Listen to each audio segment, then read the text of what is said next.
إذا وقع بينكم شجار ولا خلاف حطوا رحمة ربي بيناتكم، وجيبوا رجل رشيد يساوي بيناتكم الأمور.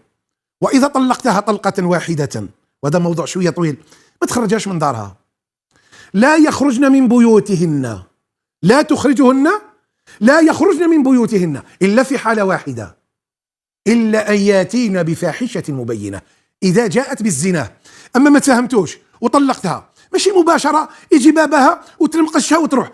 طلاق هذاك اللي طلقتها فيه، طلقها لولادي، خليها تقعد في الدار، بعد أيام أنت يحن قلبك وهي يحن قلبها، وتتفكروا الأيام الزينة، وتفكروا العشرة، وتفكروا التحواس، وتفكروا الطيبة اللي كانت بيناتكم. هو يحن قلبه وهي تلين، فيقول لها راجعتك. راجع زوجتك وخمم على أولادك وما تريبش دارك. شياطين الإنس والجن بزاف